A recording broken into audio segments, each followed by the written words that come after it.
Hi, Ijaz here. Today, topic of discussion is biological method.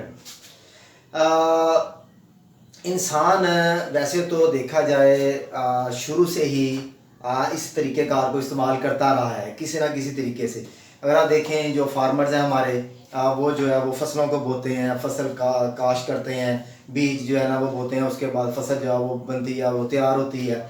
उसके बाद जो है वो अगर पिछले दौर की बात की जाए तो इंसान जो है ना वो शिकार करता रहा है, वो जानवरों का शिकार करता रहा है। ठीक है, इस वक्त भी जो है ना आप देखते हैं कि हम जो है ना वो मुख्तलिफ तरीके से कोई ना कोई बंदा, चाहे वो बायोलॉजी को पढ़ता है या नहीं भी पढ़ता, वो इस तरीक़ेकार को इस्तेमाल करता है अपनी डेली लाइफ में। चाहे वो कोई फिज़िकल जो है ना वो उसको कोई मसला हो, या उसका कोई फाइनेंशियल प्रॉब्लम हो, या कोई और उसको मसला हो किसी फिज़िक्स के वाले से, केमिस्ट्री के वाले से। तो कोई बंदा है, चाहे कोई बंदा, कोई रेडी वाला बंदा है, कोई दूसरा बंदा है जो पढ़ा लिखा नहीं भी है, वो भी उसको डेली टू डेली ऐसे प्रॉब्लम्स आते होंगे लाइफ में, रोज़ाना डेली भी उसके ऐसे मसाइल का सामना करना पड़ता होगा जिसमें वो उसके सामने एक प्रॉब्लम आती होगी और वो उसका जो है ना वो कोई सोल्यूशन जो है ना वो ढूंढने की कोशिश ज़रूर करता होगा।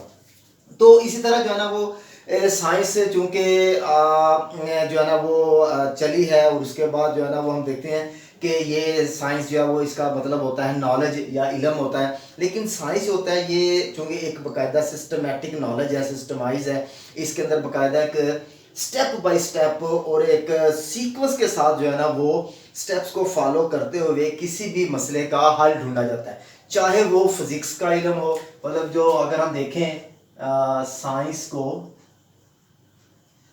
तीन ब्रांचेस के अंदर डिवाइड किया जाता है। पहली है फिजिक्स, दूसरी है chemistry, and third one is biology. These are the major branches of science. इन तीनों ब्रांचेस के अंदर जब किसी प्रॉब्लम को हल किया जाता है तो उसके लिए एक तरीक़ाकार इस्तेमाल किया जाता है जिसको कहते हैं साइंटिफिक मेथड। तो बायोलॉजी में अगर जो है ना वो कोई प्रॉब्लम होती है और उसको जो है ना वो हल करने के लिए जो साइंटिस्ट हैं जो तरीक़ेकार इस्तेमाल करते हैं उसे हम कहते हैं बायोलॉजिकल मेथड। ये स्टेप्स जो है ना वो लिखे हुए नज़र आ रहे हैं जो कि साइंटिस्ट जो है वो फॉलो करते हैं जब भी किसी बायोलॉजी के मसले को उन्होंने हल करना होता है। ठीक है, तो सबसे पहले जो है ना वो मसला शुरू होता है बायोलॉजिकल प्रॉब्लम से कि हमारे पास प्रॉब्लम है क्या। ठीक है, क्या मसला है, कोई बीमारी है, उसका इलाज जो है ना वो ढूंढना है, या कोई जो है ना वो फूड क्रॉप है, मसलन कोई फसल है, किसान ने फसल लगाई, या वो फसल ख़राब हो गई है, वो उसमें कीड़े पड़ गए हैं। ठीक है, या उसके जो लीव्स हैं वो मुरझा जाते हैं, या वो उसका जो फ्रूट है वो छोटे साइज़ का होता है। तो ये क्या, ये प्रॉब्लम्स हैं।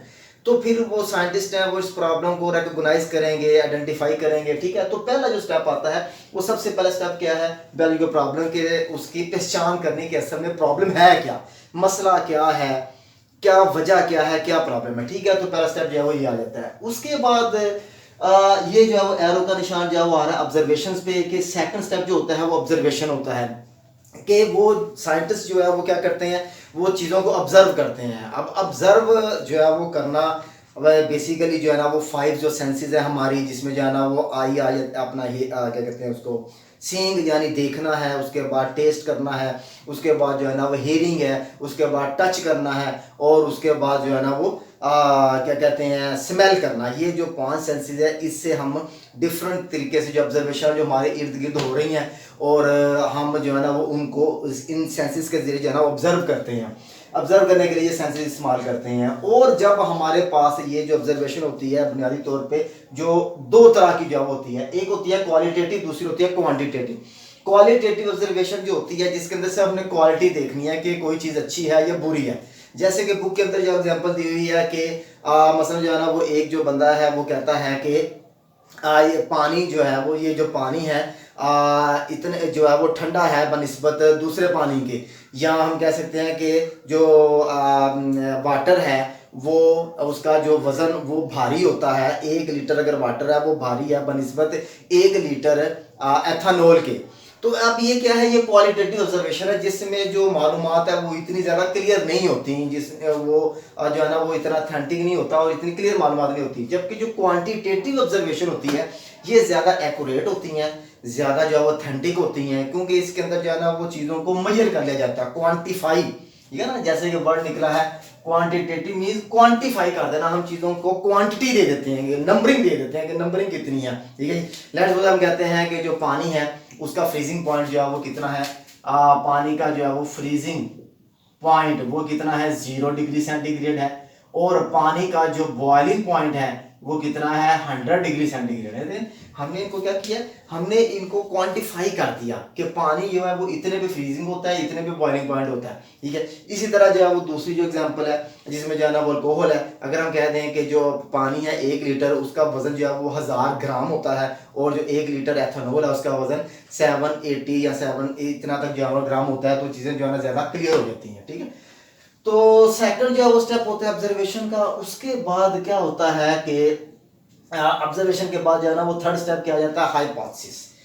ये जब हम ये जो है ना वो ऑब्जर्वेशन कर लेते हैं, यानी कि हम चीज़ों को जो है ना वो देखते हैं, उसके बाद वो जो मसला होता है उसकी पहचान करके हम एक अपने माइंड के अंदर एक उसका हल सोचते हैं, उसकी स्टेटमेंट एक बनाते हैं। वो स्टेटमेंट क्या कहलाती है, वो हाइपोथेसिस कहलाती है। ये क्या होती है, एक टेंटेटिव स्टेटमेंट होती है। टेंटेटिव का मतलब नहीं है, ये है कि ये जरूरी नहीं है कि ये करेक्ट हो, ठीक है। मसलन चले हम जो है ना वो वैसे आगे मलेरिया की एग्जांपल भी हम उसको अलग से जो है ना वो वीडियो के अंदर मैं उसको बनाऊंगा, लेकिन यहाँ पे अगर मैं एक और एग्जांपल के जरिए आपको समझाना चाहूँ, फर्ज किया मैं एक ये देखना चाहता हूँ, या मेरे सामने ये प्रॉब्लम है कि मेरी क्लास के जो बच्चे हैं वो इतने जो है ना वो क्या कहते हैं ना ध्यान से जो है ना वो जो पढ़ते नहीं हैं, यानी कि उनका जो है ना वो ध्यान पढ़ाई की तरफ नहीं होता, या कह लें कि वो जो लेक्चर है उसकी तरफ ध्यान नहीं करते। तो मैंने जो है ना वो क्या किया कि मैंने जो है ना ये प्रॉब्लम मेरे सामने है कि यार बच्चों का क्या किया जाए। मैंने उस चीज़ को ऑब्जर्व किया, ऑब्जर्व करके ऑब्जर्व में वैसे लिटरेचर नेट ये वो चीज़ें सारी वो भी इसके अंदर आ जाती हैं। फिर मैंने एक हाइपोथेसिस बना दी, एक मैंने स्टेटमेंट बना दी कि अगर बच्चों को पढ़ने से पहले चाय दे दी जाए या चाय वो पी लें तो उनकी जो लर्निंग है वो बेहतर हो जाएगी। अब ये क्या है, ये एक स्टेटमेंट है, ये क्या कराएगी, ये हाइपोथेसिस कराएगा। नहीं है कि मैंने जो है ना वो एक प्रॉब्लम जो है वो उसका जो है ना वो उसको समझा, और समझने के बाद मैंने उसका कहा कि यार इसका ये सोल्यूशन जो है ना वो ये बनता है कि बच्चों को अगर जो है ना वो पढ़ने से पहले वो चाय पी लेते हैं या उनको चाय पिला दी जाती है तो उनकी जो लर्निंग है वो बेहतर हो सकती है, ठीक है। ये जो हाइपोथेसिस होता है इसके जो है ना वो कुछ प्रॉपर्टीज होती हैं, ठीक है जी। उसकी प्रॉपर्टीज में जो है ना वो सबसे पहले आ जाता है कि ये बड़ा सिंपल स्टेटमेंट होनी चाहिए, इतनी जो है ना वो कॉम्प्लिकेटेड स्टेटमेंट ना हो, सिंपल स्टेटमेंट हो, ठीक है। उसके बाद जो है ना वो सिंपल हो, और उसके बाद ये क्या हो, टेस्टेबल हो, टेस्टेबल कि इसको जो है ना वो हम टेस्ट कर सकें, कोई भी हाइपोथेसिस बनाएंगे तो उसको हम जो है ना वो टेस्ट कर सकें, ठीक है। तीसरा ये है कि ये जो है ना वो क्या करें कि इसको जो है ना वो वेरीफाई कर सकें, हम टेस्ट कर सकें। और उसके बाद क्या है, वेरीफाइएबल, कि ये जो है ना वेरीफाइएबल हो, कि इसको वेरीफाई भी किया जा सके, ये ना हो कि ये जो है ना वो मतलब जो है ना इतनी हो कि हम इसको वेरीफाई नहीं कर सकते, ठीक है। जिसको चौथा क्या है कि ये जो है ना वो एग्री करती हो, जो भी हम agree with available data, available data, जो डाटा हमने इकट्ठा किया है, यानी ये जो ऑब्जर्वेशन वगैरह सारी की हैं उनके साथ जो है ना ये मैच करता हो, ये जो स्टेटमेंट हमने बनानी है हाइपोथेसिस की, ठीक है। तो ये जो है ना वो 4-5 जो है ना वो इसके फैक्टर खसूसियात हैं हाइपोथेसिस की, जो कि जो है ना वो इसको लाजमी जो है ना हाइपोथेसिस के अंदर जो है ना वो मौजूद होनी चाहिए, नहीं तो आपका जो सारा जो मेथड है वो सारा गलत हो जाएगा और रिजल्ट जो है वो सही नहीं आएंगे। उसके बाद क्या है, डिडक्शन है, यानी कि मैंने ये कहा कि बच्चे जो है वो पढ़ने से पहले अगर चाय पी लेते हैं तो उनकी लर्निंग बेहतर हो जाती है।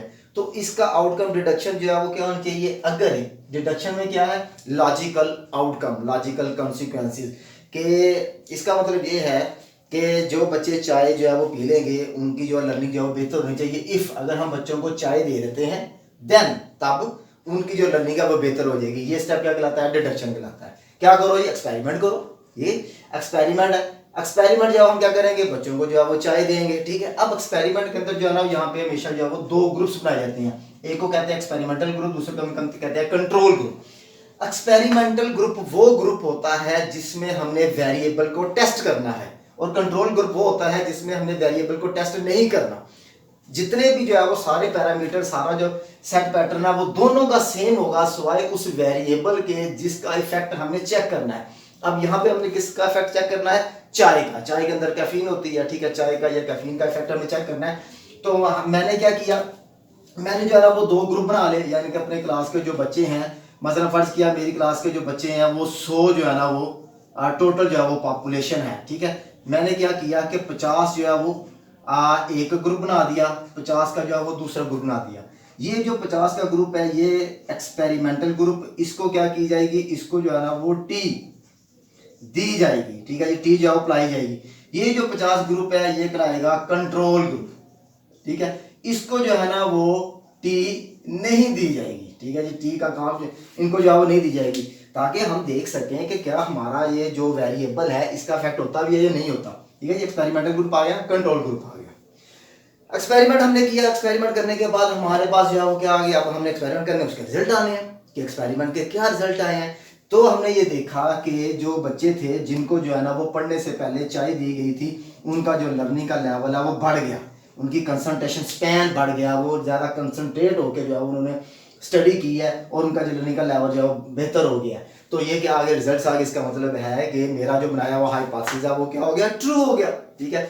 अब यहाँ पे जो है वो रिजल्ट्स के अंदर हम स्टैट को भी इस्तेमाल करते हैं। हम जो स्टैट्स का जो टॉपिक जो होता है, टेक्निक होती है डाटे को ऑर्गेनाइज करना, और उसके बाद जो स्टैट के जो टूल है वो भी साइंटिस्ट जो है वो अप्लाई करते हैं, और उसके बाद जो है रिजल्ट्स बनाते हैं। अगर तो जो है ना वो मेरा हाइपोथेसिस सही हो जाता है तो फिर तो मैं अगले स्टेप पे चला जाऊंगा। अगर मेरा हाइपोथेसिस ठीक नहीं होता, यानी कि जो रिजल्ट्स हैं वो नहीं आते कि टी पीने से बच्चे की जो लर्निंग है वो बेहतर नहीं होती, ठीक है, तो क्या हुआ, इसका मतलब ये है कि मेरा जो हाइपोथेसिस ठीक नहीं है, या मैंने ऑब्जर्वेशन सही नहीं की, या प्रॉब्लम मैंने सही नहीं की, तो फिर मुझे दोबारा जो है ना वो दोबारा फिर जीरो से जो है स्टार्ट करना पड़ेगा। लॉजिकल प्रॉब्लम से मैं स्टार्ट करूंगा, फिर दोबारा देखूंगा कि क्या प्रॉब्लम है, और उसको रिकॉग्नाइज करके ऑब्जर्वेशन करके फिर हाइपोथेसिस डिडक्शन एक्सपेरिमेंट करे जाएंगे, फिर उसके बाद रिजल्ट्स आएंगे।